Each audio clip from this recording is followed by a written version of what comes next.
गुंतवणूक ही आता काळाची गरज झाली आहे, पण पगार पुरत नाही आहे. पगार कमी जास्तपेक्षा ना आपली लाईफस्टाईलमुळे आपल्या हातातली जी लिक्विडिटी आहे ना ती कुठेतरी कंट्रोल होत नाही आहे. भाड्याने राहायचं की घर विकत घ्यायचं. माझं जर स्वतःचं घर नाही तर मला मुलगी मिळणार नाही, हे प्रत्येक मुलाला आज टेन्शन आहे. खरंच सोन्यात पैसे गुंतवावे. पहिला पगार हातात आला की SIP इन्व्हेस्टमेंटला सुरुवात करायची आणि जसा प्रॉफिट दिसतोय ना तशीच मार्केटची रिस्कही इन्व्हॉल्व असते. नक्की काय गोल बेस्ड इन्व्हेस्टमेंट? मेडिक्लेम किती गरजेचं आहे? मेडिकलचं जे इन्फ्लेशन वाढतंय ना त्यानुसार 50 लाखाची तरी प्रायव्हेट पॉलिसी पाहिजे, तर आपल्या इन्कमच्या 20% अमाऊंट तरी आपण इन्व्हेस्ट केली गेली पाहिजे. नमस्कार, आमच्या नॉलेज कट्ट्यावरती तुमच्या सगळ्यांचं पुन्हा एकदा मनपूर्वक स्वागत. पगार झाला की तो कसा संपतो हे आपल्याला कळत नाही. शाळेची फी, विजेचं बिल, EMI आणि असे बरेच खर्च, आणि या खर्चांमध्येच पगार संपतो. मग गुंतवणूक कशी करायची असे प्रश्न जर तुम्हाला पडत असतील तर आज आमच्या कट्ट्यावरती या सगळ्याच प्रश्नांची उत्तरं तुम्हाला मिळणार आहेत. आणि त्यासाठी आज आमच्या कट्ट्यावर आल्या आहेत प्रीती सिद्धे, जी इन्व्हेस्टमेंट एक्सपर्ट आहे, म्हणजेच गुंतवणूक तज्ज्ञ आहे. नमस्कार प्रीती, आमच्या या कार्यक्रमात तुझं खूप खूप स्वागत.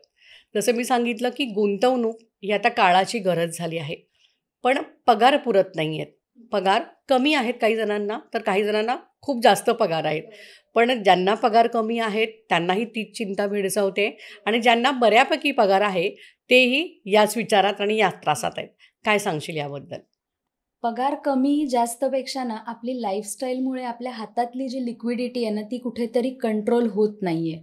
म्हणजे पगार जरी कमी असला आपल्याला, म्हणजे आपण एक एक्झाम्पल पकडू की 25,000 पगार आहे, तरी त्या पगारातनं योग्य नियोजन केलं ना तर नक्कीच आपण फायनान्शियली फ्री होऊ शकतो. थंब रूल म्हटलं ना तर आपल्या इन्कमच्या 20% अमाऊंट तरी आपण इन्व्हेस्ट केली गेली पाहिजे.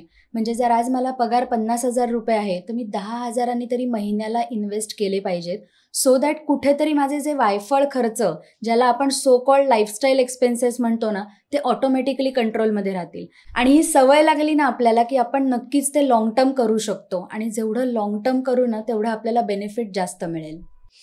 प्रीती, तू आता सांगितलंस की गुंतवणूक या बचत कशी करावी, त्याच्यासाठी पगाराची एक ठराविक रक्कम, तू सांगितलंस की अगदी 50,000 पगार असेल तर 10,000 त्यातला काढून ठेवावा बचत म्हणून वगैरे असं. पण ह्या बचतीच्या ना सवयी असतात. काही जणांना सुरुवातीपासूनच सगळं अगदी आरामात मिळतं, तर अशा वेळी म्हणजे आत्ताची जी पिढी आहे त्यांना बचत कशी करायची याबद्दल काही माहिती नसते, किंवा त्याच्यातलं गांभीर्य कळत नाही, कारण हातात पैसा खुळखुळतो. नोकऱ्या आहेत, IT क्षेत्र आहेत किंवा इतर क्षेत्र, बऱ्यापैकी मुलांना हल्लीच्या पगार मिळतात. अशा वेळी बचत ही सवय आहे, ही सवय पालकांनी मुलांना लावायला हवी. कुठल्या वयापासून ती लावायला हवी? असं म्हटलं ना तर आपल्याला नोकरी लागली म्हणजे पहिला पगार हातात आला, कोणत्याही वेनी इन्कम हातात आलं की त्यावेळेला आपली इन्व्हेस्टमेंटला सुरुवात झालीच पाहिजे. कारण आज जेनझी जे आपण म्हणतो यांचे खर्च इतके आहेत, आणि प्रत्येकालाच आपली पहिली सॅलरीतनं बऱ्याचशा गोष्टी घ्यायच्या असतात. मग कोणाचं ऑनलाईन शॉपिंग असतं, आयफोन, बाईक, हे तर एकदम कॉमन खर्च आहेत. मी त्या खर्चांच्या अगेन्स्ट नाही आहे, कारण ती मजा त्या वयात झालीच पाहिजे. पण त्यासोबत जर आपण आर्थिक नियोजन नीट नाही केलं ना तर हीच मजा आपण आयुष्यभर नाही करू शकणार. त्यामुळे पहिला पगार हातात आला की SIP इन्व्हेस्टमेंटला सुरुवात करायची आहे, आणि आपला पगार वाढेल ना तशी ही इन्व्हेस्टमेंट पण वाढवायची. तू आता सांगितलंस की SIP, म्हणजे हल्ली बऱ्याच ठिकाणी आपण जेव्हा सल्ले विचारायला जातो किंवा कोणाला की आम्ही कुठे गुंतवणूक करू, त्यावेळी SIPचं ऑप्शन खूप सांगतात, म्युच्युअल फंड्स, शेअर्स वगैरे असं. पण प्रामुख्याने ना बऱ्याच जणांना ना SIP काय हे माहीत नाही आहे, म्युच्युअल फंड्स काय हे माहीत नाही आहे, शेअर्स काय हे माहीत नाही. याबद्दल जर तू थोडंसं अजून क्लिअर सांगितलंस तर बरं होईल सोप्या भाषेमध्ये. बेसिकली म्युच्युअल फंड्सना हे एक ट्रस्ट आहे जे आपल्यासाठी आपले पैसे शेअर मार्केटमध्ये गुंतवतं. त्यांची एक्सपर्ट्सची टीम असते जो आपल्यासारख्या प्रत्येकांकडनं पैसा गोळा करतात आणि एका फंडमध्ये तो गुंतवला जातात. त्या फंडमध्ये प्रत्येक शेअरमध्ये त्या पैशांचं ॲलोकेशन केलं जातं. आता म्युच्युअल फंड्समध्ये फायदा कसा असतो की मी डायरेक्ट शेअर्स घेऊ शकते, किंवा मी म्युच्युअल फंड्स थ्रू शेअर मार्केटमध्ये गुंतवणूक करू शकते. डायरेक्ट शेअर्स घ्यायला गेलं की माझं तेवढं एक्सपर्ट नॉलेज आहे का, तेवढा माझा अभ्यास आहे का, आणि माझी नोकरी धंदा सांभाळून माझ्याकडे तेवढा वेळ आहे का, हे गोष्टी बघायला लागतात. आणि जसा प्रॉफिट दिसतोय ना तशीच मार्केटची रिस्कही इन्व्हॉल्व असते.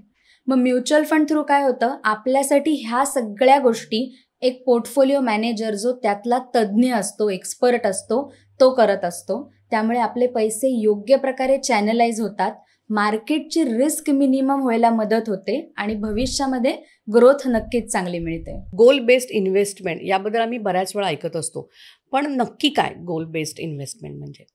इन्व्हेस्टमेंट ना प्रत्येकजण करत असतं, पण ती इतकी रँडमली असते ना की पगार यायला लागला की 1-2 वर्षांनी आरडी सुरू करायची, लमसम जमले आरडीतनं की एफडी करून टाकायची. इतक्या रँडमली आपण ती इन्व्हेस्टमेंट करत असतो.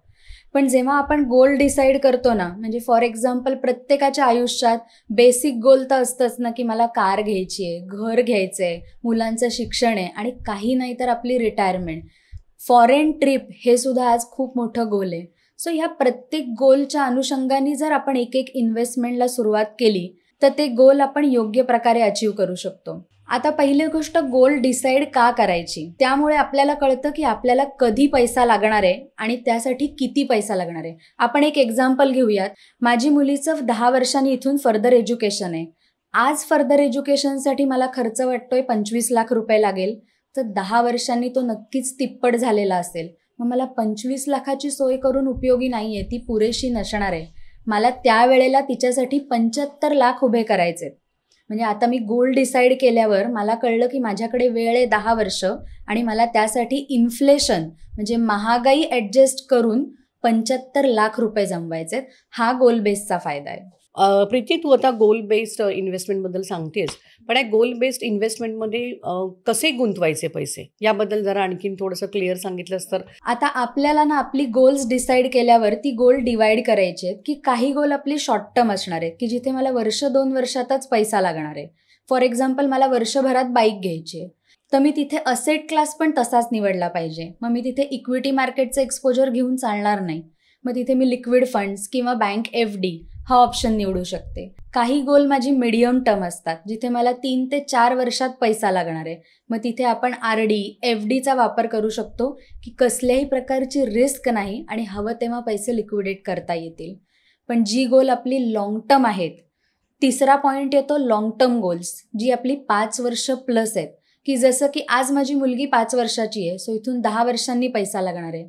आज मी जर 35 वर्षाची आहे तर रिटायरमेंटसाठी मला इथून 10-15 वर्षांनी पैसे लागणार आहेत. सो जिथे माझ्याकडे 5 वर्ष प्लस वेळ आहे तिथे मी म्युच्युअल फंड्समध्ये गुंतवणूक करणं माझ्यासाठी फायद्याचं ठरेल, कारण तिथे मला इन्फ्लेशन बीट करणारा रिटर्न मिळेल. मेडिक्लेम किती गरजेचं आहे? कारण बऱ्याच वेळा काय होतं की आपण मेडिक्लेम काढतो, त्याचे हप्तेही भरतो आणि त्या वर्षभरात आपण आजारीच पडत नाही. मग ते पैसे आपले गेले असे, म्हणजे सगळ्यांचाच असं समज की ते पैसे तर वायाच गेले कारण आपल्याला काहीच झालं नाही. म्हणजे हा एक त्याच्यामागे थोडक्यात असा एक विचार असतो. मेडिक्लेम घेताना कसा घ्यावा आणि खरंच काढावा का? आता मेडिक्लेमचा प्रीमियम फुकट जातोय असं, हॉस्पिटलायझेशन नाही झालं तर प्रीमियम फुकट जाईल असं बऱ्याच जणांना वाटतं. पण जस्ट विचार करा, हॉस्पिटलायझेशनची वेळ आली आणि माझ्याकडे पैसेच नाही आहेत तर आपल्याला कोणाकोणासमोर हात पसरावे लागतील, कारण आपल्याला बिल तर भरायचंच आहे. दुसरा महत्त्वाचा मुद्दा की आपल्यापैकी बऱ्याच जणांना असंही वाटतं की माझ्याकडे आहेत एफ डी किंवा म्युच्युअल फंड्समध्ये गुंतवणूक आहे, मी 20-25 लाखाचा कॉर्पस केलेला आहे, आता हॉस्पिटलायझेशन झालं तर मी ते वापरीन.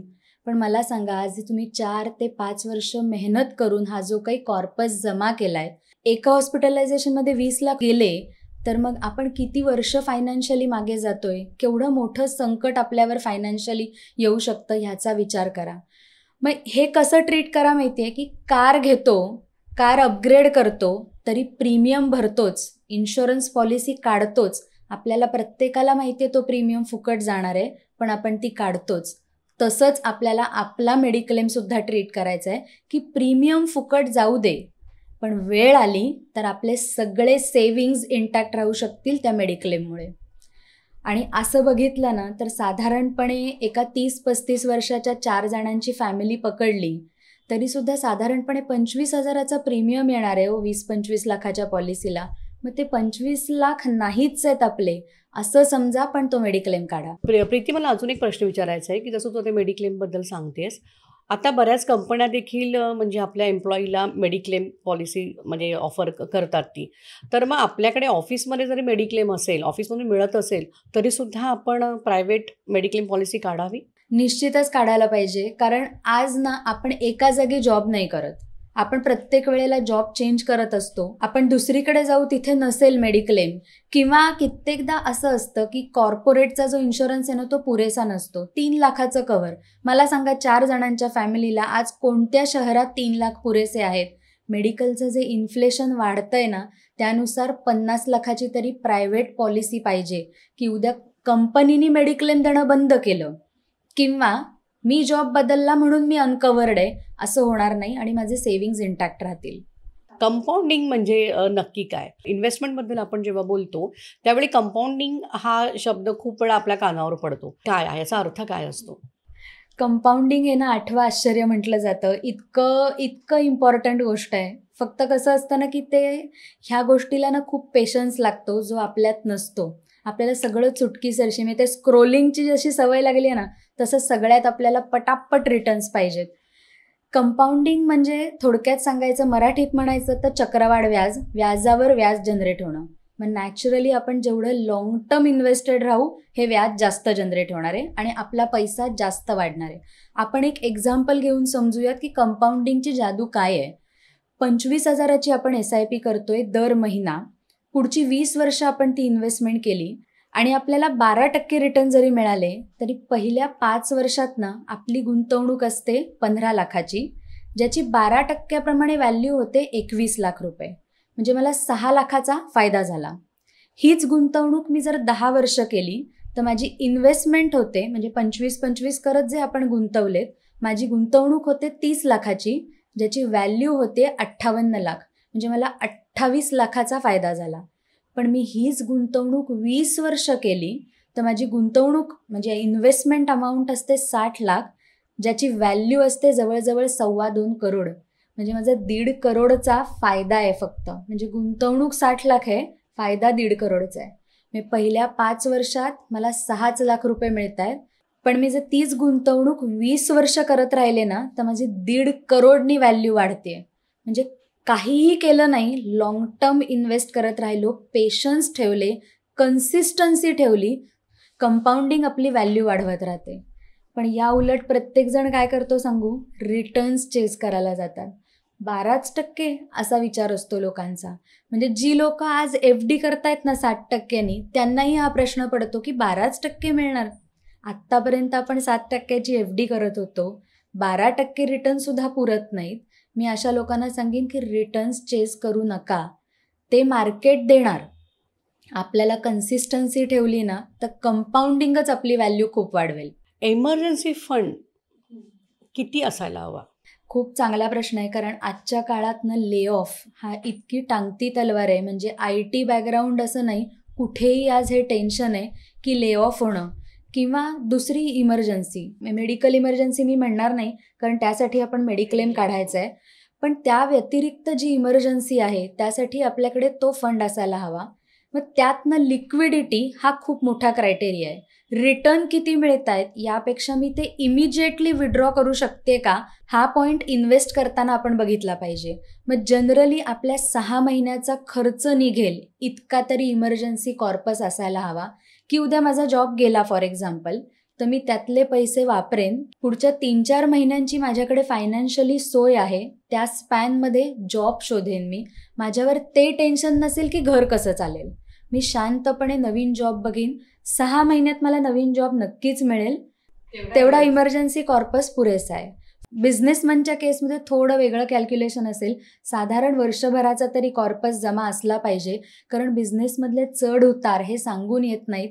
पुन्हा त्या लेवलला सेटल व्हायला ना थोडा जास्त वेळ लागू शकतो. त्यामुळे वर्षभराचा तरी कॉर्पस आपल्याकडे असायला हवा. जसं तू सांगितलंस की हल्ली ले ऑफ म्हणजे नोकरी एका कॉलवर जातात. आता काय झालं की बऱ्याच जणांनी EMI घेतलेला असतो. या कंपन्यांमध्ये ते सिनियर देखील काम करत असतात. अशा वेळी म्हणजे आपण बघतोय आपल्या आजूबाजूला कोणी फार टोकाचा निर्णय घेतं, कारण घरावरती घेतलेले जे म्हणजे कर्ज असतं ते फेडणार कसं, हा प्रश्न सगळ्यात मोठा असतो. अशा वेळी म्हणजे मुंबई पुण्यासारख्या शहरांमध्ये घराच्या किमती खूप वाढत आहेत. अशा वेळी घर घेताना पगाराचा विचार करायचा की घर घेताना आपला स्टेटसचा विचार करायचा? खूप चांगला प्रश्न आहे, कारण असं झालं आहे की ना माझं घर आहे किंवा मी इन्व्हेस्टमेंट म्हणून अजून 4 प्रॉपर्टी घेतलेल्या आहेत. हे अप्रूप खूप आहे की मी तोंड उघडून सांगते की बाबा माझी 4-4 घरं आहेत.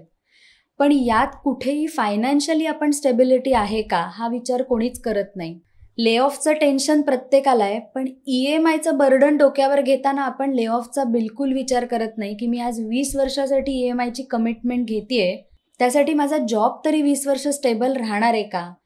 त्याही उपर मी म्हणेन की लाईफस्टाईल एक्सपेन्सेस आपण ज्या प्रमाणात वाढवतोय त्या प्रमाणात मला ही तरी गॅरंटी आहे का की मी हे पुढचे 20 वर्ष जॉब करणार आहे तेवढा वेळ तरी बेअर करू शकेन का.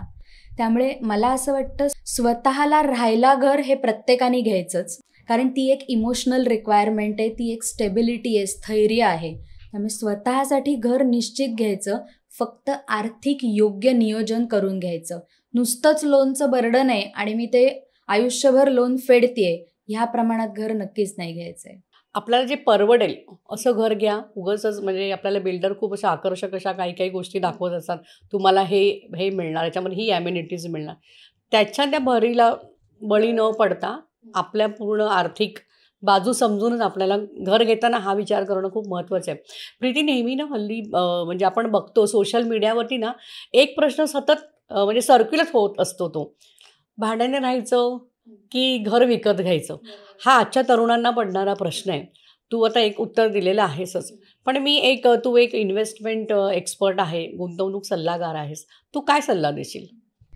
मी मगाशी म्हटलं तसं स्वतःसाठी राहण्यासाठी घर निश्चित घ्यायचं, ते घ्यायलाच पाहिजे, कारण त्याशिवाय स्थैर्य आणि इमोशनल अटॅचमेंट असते प्रत्येकाची घराबाबत. पण घर कधी घ्यायचं ना हा योग्य निर्णय व्हायला हवा. जनरली ना आपल्या फॅमिलीजमधनं बघा, तुम्ही ऐकलं असेल की नोकरी लागली की घर घे, त्याच्याशिवाय मुलगी कोण देणार. लग्न होत नाहीत मुलांची. अगदी बरोबर. माझं जर स्वतःचं घर नाही तर मला मुलगी मिळणार नाही, हे प्रत्येक मुलाला आज टेन्शन आहे. पण मी उलटं सांगेन की ह्या पेरेंट्सनी म्हणजे आईवडिलांनी हे बर्डन मुलांवर टाकू नका. कारण कसं असतं ना, नोकरी लागल्या भलेही तो लाखभर पगार घेतोय मुलगा, पण तो ना 60-70 हजार रुपये EMIला भरायला लागतो. ह्या भानगडीत त्याच्या इन्व्हेस्टमेंट्स होतच नाहीत.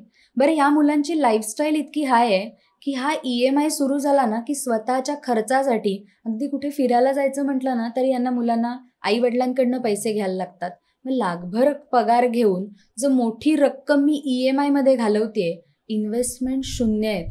योग्य वेळी घर घ्या, घर नक्कीच घ्यायचंय. अनेक घर घेण्यासाठी म्हणजे कुठलं वय, कारण काय पुढचे जे हप्ते असतात, जे EMI तिथून सुरुवात होतात, आपण एका ठराविक वयात आल्यानंतर ते संपायला हवेत, कारण नंतरचं आयुष्य जरा टेन्शन फ्री जगायचं असतं प्रत्येकाला. हो, तसं तू मगाशी म्हणालीस की नोकरी लागल्यावर लगेच तुम्ही म्हणजे घराचा विचार करायला हवा, पण हल्ली नोकऱ्यांची शाश्वती राहिलेली नाही आहे. तरी पण ज्यांना म्हणजे परमनंट जॉब मिळाले आहेत, कारण जसं म्हणजे सरकारी क्षेत्र आहे तिथे परमनंट जॉब असतात, 58-60व्या वर्षी ते रिटायर होतात, त्यांना माहिती आहे. अशा व्यक्तींसाठी किंवा ज्यांच्याकडे थोडंसं आर्थिक नियोजन आहे, तर अशा व्यक्तींनी कुठल्या वयामध्ये घर घेण्याची सुरुवात करावी, म्हणजे त्याच्याबद्दल विचार करावा? तर नोकरी लागल्या नाही घ्यायचंय, पण आपल्याला 4 ते 5 वर्ष थांबून मग घर घ्यायचंय. वय कोणतं असावं? 25 पासून तुम्ही सुरुवात करा का? आता 25व्या वर्षी आपलं इन्कम सुरू झालंय, तर साधारण 4 ते 5 वर्ष म्हणजे 30-32ला तुम्ही घर घ्यायचा विचार करा. त्या 4 ते 5 वर्षात आपल्याला आपल्या इन्कममधनं इन्व्हेस्टमेंटचा पोर्टफोलिओ क्रिएट करायचा आहे. आता 5 वर्ष पुढे का ढकलायचं आहे? 2 गोष्टी. एकतर उद्या जॉब बदललात, तुम्ही मुंबईवरनं पुण्याला जायचा निर्णय घेतलात, तर मुंबईतल्या घराचा EMI प्लस पुण्याच्या घराचं रेंट, हे दोन्ही खर्च आपल्यावरती बर्डन समजणार आहेत. म्हणजे ज्या घरात मी राहत नाहीये त्याचा EMI मला भरणं बांधील आहे, इथे आपले फायनान्सेस गणतात. म्हणजे EMIही जातोय, रेंटही जातोय आणि खर्चाला पैसे उरत नाहीयेत. म्हणजे लाखभर रुपये कमवून पण अटीतटीचीच वेळ येते. दुसरा मुद्दा यात असा असतो की EMI भरता भरता आपण लोन फेडतो 20 वर्षात. ते 20 वर्ष ना घर आपलं असतं ना आपल्याकडे इन्व्हेस्टमेंट्स असतात. मग माझ्या रिटायरमेंटपर्यंत तो कॉर्पसच क्रिएट होत नाही. त्यापेक्षा ती 4 ते 5 वर्ष मी एक पोर्टफोलिओ क्रिएट केला. 5 वर्षांनी मला अंदाज असतो की मी कुठे स्थायिक होणार आहे. माझा पार्टनर माझ्यासोबत असतो. सो दोघांचं इन्कम क्लब करून लोन घेऊन घर घ्यायचंय. लोनशिवाय घर आजच्या काळात शक्य नाही आहे.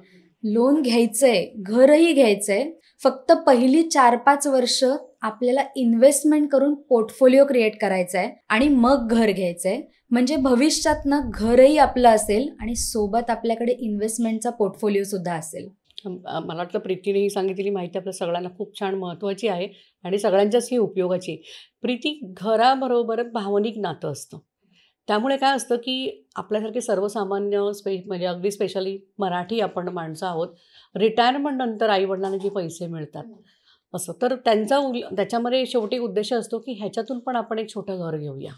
म्हणजे मुलांसाठी आपण उद्या जरी नसलो, तरी मुलांसाठी ते एक इन्व्हेस्टमेंट असेल. रिटायरमेंटच्या नंतर मिळालेले जे पैसे असतात, ग्रॅज्युएटी असेल, प्रॉव्हिडंट फंड किंवा जे काही त्यांचे फंड्स असतील, खरंच त्यांनी ते सेकंड होममध्ये गुंतवावे का? सेकंड होममध्ये पैसे गुंतवण्याचे तर मी टोटली अगेन्स्ट आहे. आता या 3 प्रकारे आपण बघू शकतो, की नाही रिटायरमेंटचा कॉर्पस कसा गुंतवायचा, म्हणजे काही जण जमीन घेतात किंवा काही जण घर घेतात. आता घर म्हटलं तर ते रिटायरमेंटची पूर्ण पुंजी आपण त्या घरात गुंतवणार आहोत. आता रिटायरमेंट कॉर्पसमधनं आपला 2 मोठे मोटिव्ह असतात, की मला त्यातनं काहीतरी महिना हातात यायला पाहिजे आणि आता मी रिटायर आहे, तर मला लिक्विडिटी पाहिजे, की इमर्जन्सी आली तर मला माझा पैसा वापरता आला पाहिजे, मला माझ्या मुलांवरती डिपेंड राहायची गरज नाही. हे 2 मोठे मुद्दे लक्षात घेऊन रिटायरमेंटचा कॉर्पस गुंतवला पाहिजे. आता घर किंवा जमीन म्हटलं तर पहिली गोष्ट लिक्विडिटी 0. मी असं काहीच करू शकत नाही की जमिनीचा तुकडा विकलाय. नाही, इमर्जन्सी म्हणून जमिनीचा तुकडा विकायची जरी वेळ आली तरी सुद्धा तो लगेच विकला जाईल असं नाही. 4-6 महिने त्या गोष्टीसाठी जातात. सो लिक्विडिटी म्हटलं तर 0 आहे. आणि त्यातनं मंथली इन्कम, तर घर घेतोय तर रेंट मिळेल. मग आज तुम्ही विचार करा 1 करोडचं जर घर आहे तर 25 अगदी मॅक्झिमम 30,000चा रेंट आहे. मग त्यातनं तुम्ही सोसायटीचा मेंटेनन्स बाकी खर्च पकडले तर हातात 2.5-3% येतोय. मग FD जास्त सोयीची नाही आहे का? आणि जमीन म्हटलं तर त्या जमिनीवर आपल्याला घर बांधा किंवा शेतजमीन असेल तर त्यातनं उत्पन्न येईच तर मला थांबायला हवं.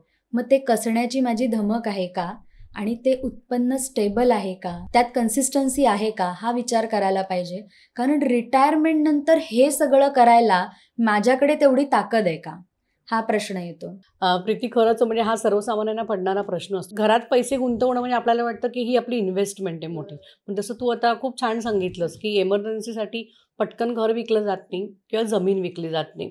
अजून एक मला प्रश्न होता, की आता घराच्या किमतीप्रमाणे सोन्याचे भाव देखील खूप वाढत आहेत.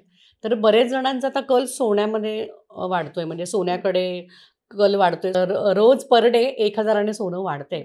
खरंच सोन्यात पैसे गुंतवावे का? सोनं हा आपल्यासाठी म्हणजे स्पेसिफिकली मराठी माणूस म्हणाल तुम्ही, महिला पण आणि मराठी माणूस, तर एक इमोशनल असेट क्लास आहे, की आपण ना कधीच सोनं वाढलंय म्हणून ते विकायला जाणार नाही. तिथे प्रॉफिट बुक करणं हा प्रकार कधीच नाही. सो मी म्हणेन की आपल्यासाठी सोनं हे डेड इन्व्हेस्टमेंट आहे. सोन्याने ओव्हर द पिरियड आपल्याला इन्फ्लेशन बीट करणारा रिटर्न नक्की दिलाय. पण जर तो प्रॉफिट बुक करून तो पैसा आपण कधी वापरणारच नाही आहोत तर ती आपल्यासाठी डेड इन्व्हेस्टमेंट होते. आणि आज जो रेट सोन्याचा म्हणजे एक कळस गाठलाय सोन्याच्या रेटनी, 1,00,000+ सोनं आहे. हे काही जिओपॉलिटिकल घडामोडींमुळे वर गेलेला रेट आहे. आणि आता ह्या लेवलला आपण ते बाय करायचं म्हणजे आपण नेहमीच खाली बाय करावं आणि वर विकावं हा रूल असतो. तर आज एवढ्या हायर लेवलला ते सोनं घ्यायचं जे आपण कधीच विकणार नाही.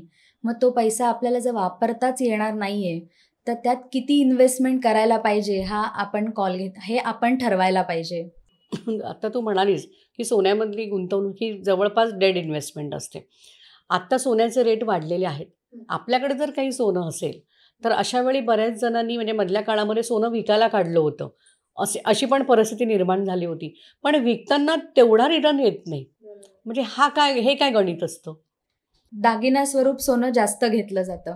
मग त्याच्यामध्ये ना घडणावळ किंवा आपण वापरल्यामुळे जे काही त्याच्यामध्ये कमी सोन्यात घट येणं जो प्रकार असतो, त्यामुळे घेतलंय त्यापेक्षा भाव जरी वाढला असेल आणि विकत असाल तरी त्या प्रपोर्शनमध्ये आपल्याला त्यातनं रिटर्न्स येत नाहीत. आणि म्हणजे बेसिकली गोष्ट अशी आहे की विकायला जातोय का आपण सोनं? कारण घरात नाव काढलं की सोनं विकतोय म्हटल्यावरती घरातले म्हणतील एवढी वेळ आली आहे का तुझ्यावर? सो इमोशनली बघितलं ना तर आपल्याला घरातले सोनं विकूनच देणार नाहीयेत, जे ॲक्च्युली करत नाही आपण. प्रीती, घराचे भाव वाढतायत असं सध्या चित्र आहे मुंबई, पुण्यासारख्या शहरांमध्ये. काय सांगशील तू एक्सपर्ट्स याच्यावरती? खरंच घरांचे भाव वाढतायत की महागाई वाढते की आमचे पगार कमी पडतायत? नाही, घराचे भाव घर हा असेट क्लास आहे की जिथे भाव वाढतोय निश्चितच. पण काय झालंय ना, की जी काही रिअल इस्टेटची रॅली झाली आहे, त्यात लोकांनी एवढाच विचार केलाय की माझ्या घराची किंमत दुप्पट झाली, तिप्पट झाली. नाही, आपण ॲब्सोल्यूट कॅल्क्युलेशन करतो की मी 1,00,000 रुपयाला घर घेतलंय, आज त्याची व्हॅल्यू 2,00,000 झाली आहे. म्हणजे मला डबल मिळाले. ते किती वर्षात मिळाले ना, हा विचारच आपण करत नाही आहोत. सो तो रिटर्न ॲप्रोप्रिएट आहे का? आपली महागाई बीट करतोय का? हा विचार आपण करत नाही आहोत. म्हणजे एक सिंपल उदाहरण घेऊयात, की 100 रुपयाची गोष्ट 200 रुपये झाली आहे, किंमत डबल झाली आहे. आपण काय म्हणू, 100% रिटर्न मिळाला. आता हे डबल जे झालंय, हे जर 10 वर्षात झालं असेल ना, तर वार्षिक 10% परतावा मिळालाय. 20 वर्षात ही किंमत डबल झाली आहे ना, तर वार्षिक 5% परतावा मिळालाय. सो ही जी घरं घेतलेली आहेत, ही 20-20 वर्षांनी डबल जर झाली आहेत, तर वार्षिक 5% रिटर्न आहे हो. मग FD सुद्धा आत्ता जास्त देते. 20 वर्षापूर्वी तर FD 12% प्लस देत होती. म्हणजे मग आपण जेव्हा गुंतवणूक करतोय ना, जर ती लॉंग टर्म असेल तर वार्षिक परतावा बघा, ॲब्सोल्यूट रिटर्न बघू नका. कारण तो छानच दिसणार आहे. ओव्हर द पिरियड प्रत्येक गोष्टीची किंमत वाढणार आहे, पण तिचा वार्षिक परतावा बघा आणि तो महागाईला बीट करतोय का, तर आणि तरच ती इन्व्हेस्टमेंट योग्य आहे. आणि यात एक अजून सांगते की लोन घेऊन केली असाल ना इन्व्हेस्टमेंट, तर हा रिटर्न अजून खाली येणार आहे. कारण तुम्ही लोनला EMI भरला आहे, त्यात बँकेला इंटरेस्ट पण दिला आहे, जे तुमच्या खिशातनं गेलेलं आहे. सो तिथे तर कॅल्क्युलेशन पूर्ण गणणार आहे. थोडक्यात म्हणजे आपण जे बोलतोय त्याच्यातून एक थोडंसं लक्षात येते की लिक्विडिटीवरती थोडा आपण जास्त भर दिला पाहिजे. आपण गुंतवणूक करताना चारही बाजूने विचार करूनच ही गुंतवणूक करायला पाहिजे. जाता जाता माझा एक शेवटचा आणि अगदी महत्त्वाचा प्रश्न आहे. आत्ता हल्लीची मुलं परदेशात म्हणजे शिकायला जातात. पुढचं शिक्षण घेण्यासाठी ते मास्टर्ससाठी वगैरे परदेशात जाण्याकडे ओढ आहे. आताच्या हल्ली सगळीच मुलं जातात असं आहे. पालकांचं मुख्य म्हणजे याच्यामध्ये पालकांचा पण एक रोल असतो की आपल्या मुलाने परदेशात जायला हवं शिकायला. अशा दोन्ही गोष्टी आहेत त्याच्यामध्ये. खरंच जावं का? आणि त्याच्यासाठी एज्युकेशन लोन घेताना आणि ते फेडताना पालकांनी आणि मुलांनी काय काळजी घ्यायला हवी? जावं का हा थोडासा पर्सनलाइज डिसिजन असेल, कारण प्रत्येक आईवडिलांना वाटतं आपल्यापेक्षा एक लेवल आपल्या मुलांनी पुढे असावं. सो फक्त यात कसं असतं ना, बऱ्याचदा मी बघितलं आहे की आईवडिलांची रिटायरमेंट झाली आहे आणि त्यांची जी काही पुंजी आहे, रिटायरमेंटचा जो कॉर्पस आहे, त्या रिटायरमेंट कॉर्पसचा वापर करून मुलांना बाहेर शिकायला जायला पाठवलं जातं. सो मी इथे प्रत्येक पेरेंट्सना सांगेन, तुमची जर ही इच्छा असेल ना, तर त्यासाठी योग्य नियोजन मूल 1 वर्षाचं असल्यापासूनच करा. कारण तुम्ही जेव्हा रिटायरमेंट कॉर्पस त्यासाठी पणाला लावता, म्हणजे फॉर एक्झाम्पल तुमचे PF ग्रॅज्युइटीचे पैसे म्हणा किंवा राहतं घर किंवा इन्व्हेस्टमेंट म्हणून घेतलेलं घर आपण मॉर्गेज करतो आणि मुलाच्या शिक्षणाचा खर्च उचलतो. उद्या मुलगा परदेशात गेला आणि त्या लोनचे EMI काही कारणास्तव नाही भरू शकला, तर ते बर्डन तुमच्यावर राहणार आहे. आणि रिटायरमेंट नंतर सगळे पैसे त्यात घातलेत तर ते लोन फेडायची आपली कपॅसिटी असणार आहे का? मी त्यावेळेला परत काम करून तो EMI भरू शकेन का? हा विचार करा. त्यामुळे ही चूक निश्चितच करू नका की आपला रिटायरमेंटचा कॉर्पस हा आपल्या भविष्यासाठी आहे. आपल्या मुलाला जर आपल्याला बाहेर शिक्षणासाठी पाठवायचं आहे, तर तो कॉर्पस जमा करायची सुरुवात तुम्ही तो 1 वर्षाचा असल्यापासून करा आणि त्यावर जे काही पैसे लागणार आहेत त्यासाठी एज्युकेशनल लोन काढा, ज्याचा EMI तिथे नोकरी लागल्यावर मुलगा फेडेल. आई-वडिलांनी म्हणजे बऱ्याच वेळा असं होतं की तिथे गेल्यावरती लगेच मुलांना नोकरी देखील मिळत नाही किंवा असलेली नोकरी जाते देखील. परदेशामध्ये हे बऱ्याच वेळा आपल्याला होताना दिसतं. अशा वेळी मग त्या मुलाचा जो एज्युकेशन लोनचा हप्ता असतो, त्याचे जे EMI असतात, ते इथल्या आई-वडिलांच्या डोक्यावरती येऊन पडतात. आधीच त्यांनी स्वतः म्हणजे होम लोन पण घेतलेलं असतं, रिटायरमेंट जवळ आलेली असते. अशी देखील द्विधा मनस्थिती पालकांची होते. त्यामुळे मुलांना परदेशात पाठवण्याआधी मुलांना सक्षम कसं करायचं की हे लोन तूच फेडायचेस. त्यांना देखील आर्थिक शिस्त लावणं गरजेचं आहे. मुलांना जी आर्थिक शिस्त लावायची ना, त्याची सुरुवात तो लहान असल्यापासून आपण केली ॲज अ पेरेंट्स, तर ती खूप जास्त योग्य होईल की ज्याचं आपल्यावरही फायनान्शियल बर्डन येणार नाही. मी एक एक्झाम्पल सांगते. मी माझ्या केसमध्येही हेच केलं आहे. माझी मुलगी 1 वर्षाची असल्यापासून मी महिन्याला 5,000 रुपयाची गुंतवणूक तिच्या नावाने SIPमध्ये सुरू केली. आपण मुलांच्या नावाने चिल्ड्रन्स गिफ्ट फंडमध्ये गुंतवणूक करू शकतो. ती इन्व्हेस्टमेंट मी दरवर्षी 10% स्टेपअप करते. माझं इन्कम वाढतं तसं. सो तिच्या 18व्या 20व्या वर्षी जेव्हा मला तिच्या फर्दर एज्युकेशनचे खर्च येतात त्यावेळेला मला त्याच्यातनं साधारण 12% मिळाले ना तरी करोड रुपयाचा कॉर्पस गोळा होणार आहे. सो आज ही गुंतवणूक आपण मूल लहान असल्यापासून केली तर आपल्यावरती त्याच्या शिक्षणाचं फायनान्शियल बर्डन राहणार नाही. कुठेही आपला रिटायरमेंटचा कॉर्पस त्यात हॅम्पर होणार नाही.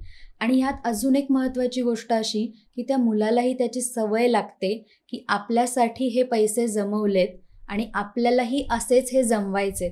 बऱ्याचदा पालकांना असं वाटतं की माझा रिटायरमेंटचा पैसा आहे किंवा घर आहे त्याने आपण स्पॉन्सर करू तुझं परदेशातलं शिक्षण. इथे मी पालकांना सांगेन की त्या इतकं जर स्पून फिडिंग केलं ना आपण तर त्या मुलांना ह्या फायनान्शियल बर्डन किंवा फायनान्शियल साक्षरता जी आपण म्हणतो ना, आर्थिक साक्षरता, याची जाणीव कधीच होणार नाही आहे.